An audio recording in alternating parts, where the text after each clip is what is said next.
Sorry.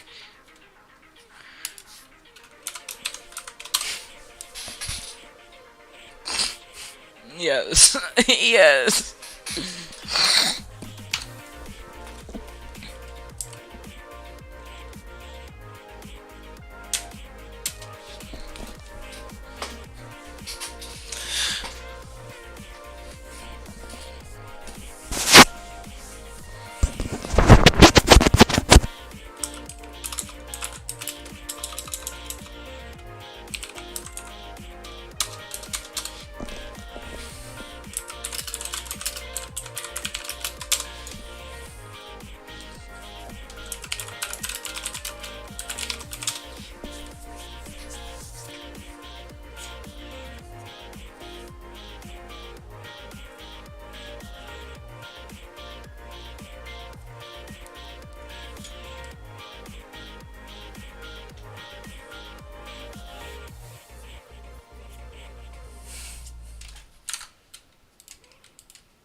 Rest in peace.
Boo.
Oh yo.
What?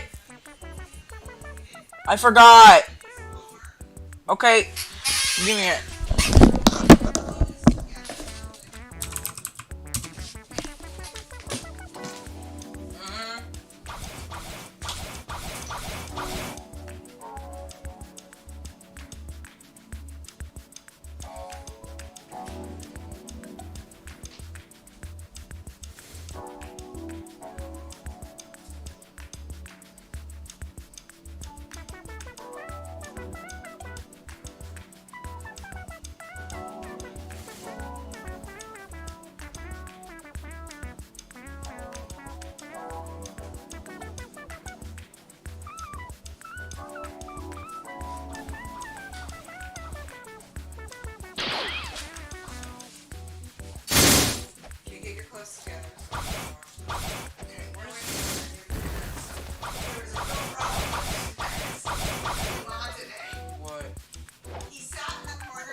What? I will. Right now.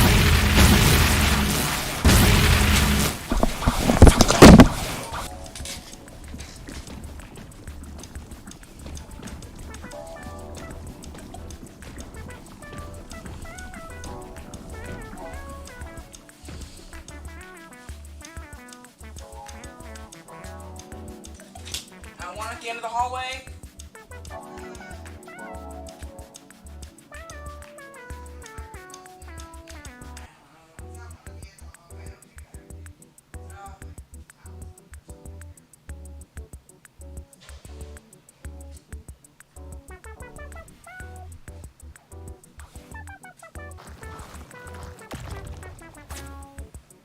Here's all my clothes. It's at the end of the hallway.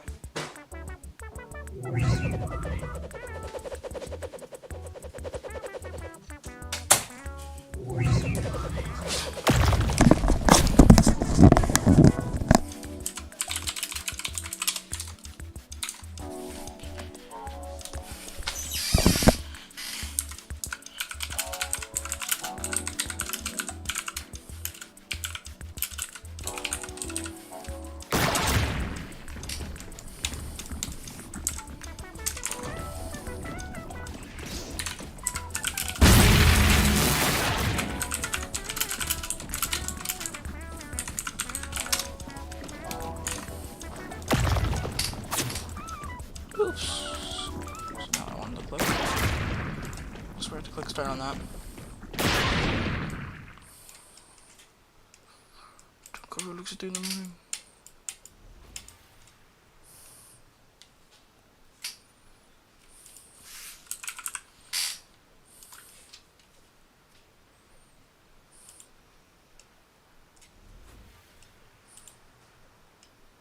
Confronts online critic over her viral pink sauce.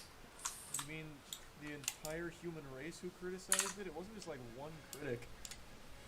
So they just bring in one critic here to attack together? That was the dunk? Y'all know pink sauce from TikTok, right? Yeah, okay. Yeah. So says her online business quickly went downhill when her social media followers and customers turned on her. Everyone, welcome Chef P to the You shipped poison. Like, this wasn't like cancel culture or something. You shipped actual hazardous material. You shipped sludge. Well, tell me about the... But you weren't ready for it. No. Did you have a negative response from your customers? Yes. Why? I made a mistake. What was the there mistake? Was a packaging mistake. So initially, That was the only error. someone who received the first order was someone that I knew personally. So she called me. Contact each and every customer. We contacted everyone directly, meaning single emails, and let them know, hey, the shipment got damaged. We're aware of this. We will either refund you or send you a brand new bottle of pink sauce.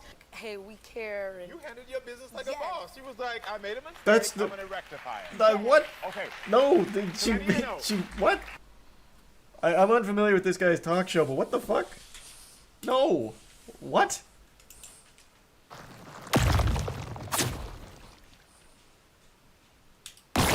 YouTube recently banned a large community of VTubers over a trend they started on stream.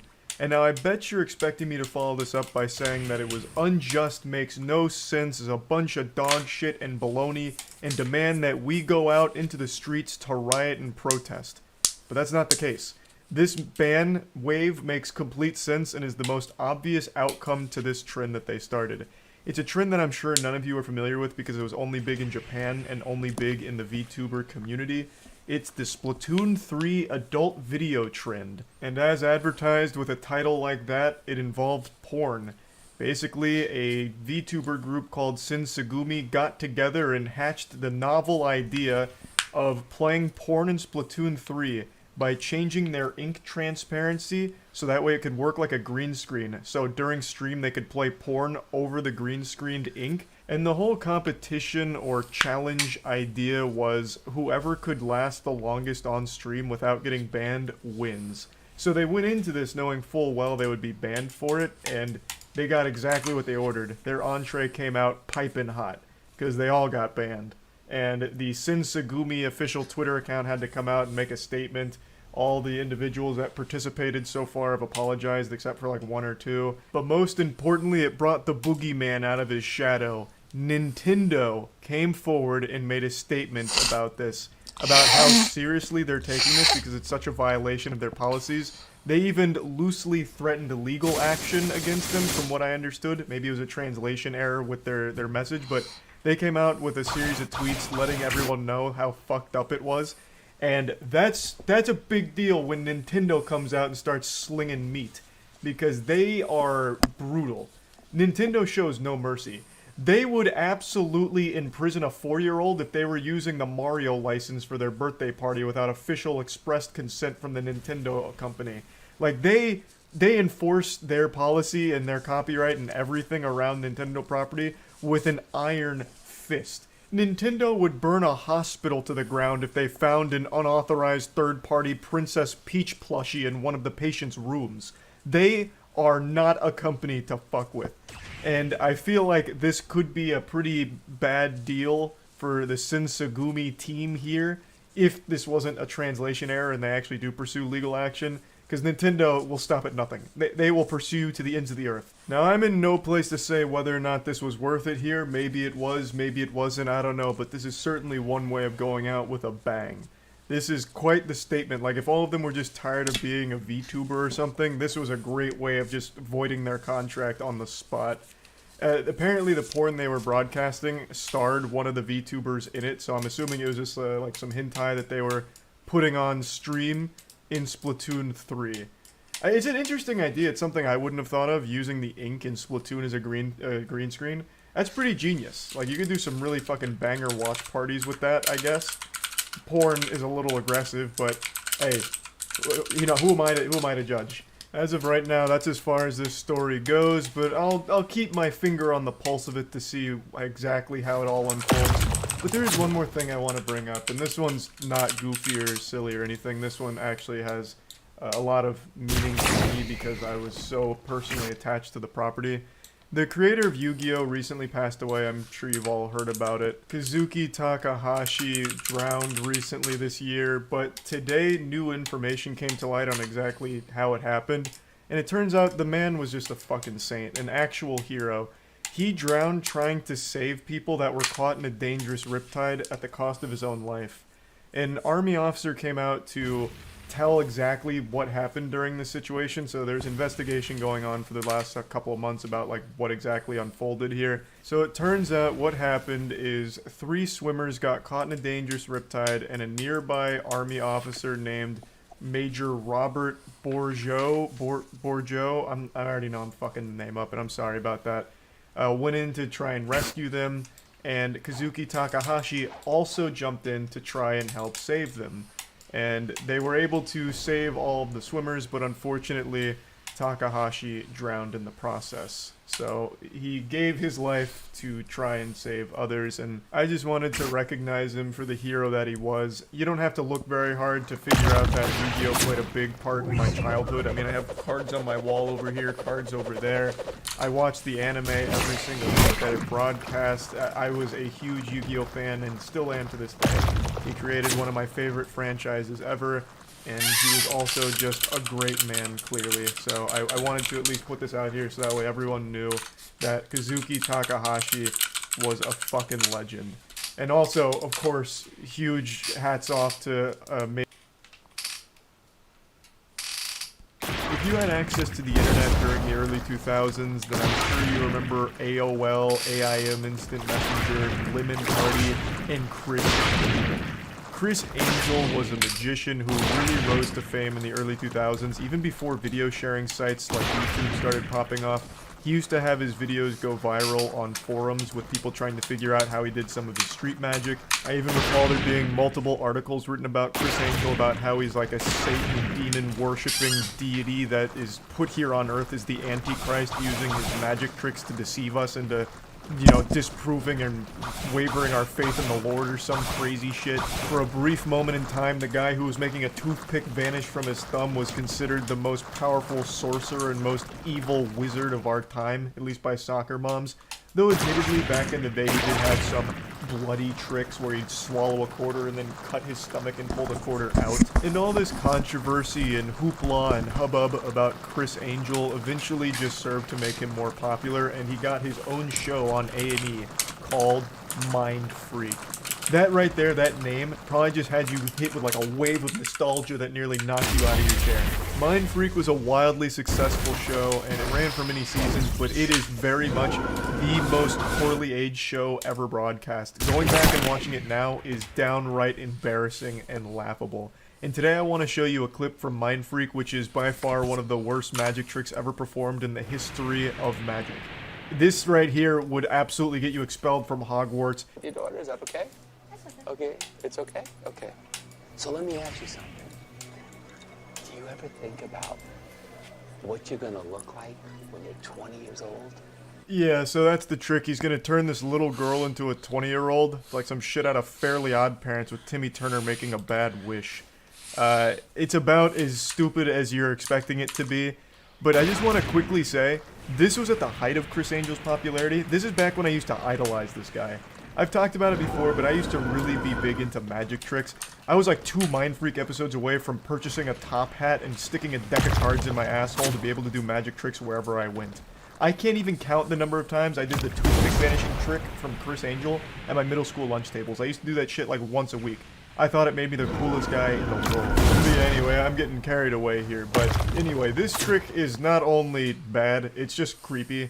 Like, the concept of it is weird. I have expected this to be like a To Catch a Predator collab special or something, but it's just a Mind Freak original here that just is very odd. You do? How old are you? 8. You're 8. If I told you that I might be able to make you 20 years old right now, would you want to see what you look like? Yeah. You would? Yeah. You want to do it? Say no. This is like an exact situation parents warn their kids about, that you just don't accept candy from strangers. I feel like he's about to ask her to sign her name in blood on the contract here in a moment. For some reason, he's so excited about this, like way more than the kid is. He's like giddy with excitement, like, oh, I'm about to rapidly age this person. Now, again, Mind Freak was supposed to be like real magic. That's the way it sold itself back in the day. So things like this were meant to be believed as genuine magic tricks, not, you know, editing and shit like that and jump cuts. Now, of course, when I say real magic, I don't mean like actual witchcraft or anything. I mean magic tricks. That's the fun of magic, is figuring out how the trick and illusion was performed. But with Mind Freak, it became very clear that the answer was always editing or camera tricks, which is cheating, really. And the concept of the show was also really dumb looking back on it. It was basically like vlogging before vloggers existed, so he'd walk around.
Easier.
The top keys.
Who's King Phoenix?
Am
I still streaming?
Raid's 38 point. Wait.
Some rando.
Ooh, my neck.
Finally!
Are we doing another?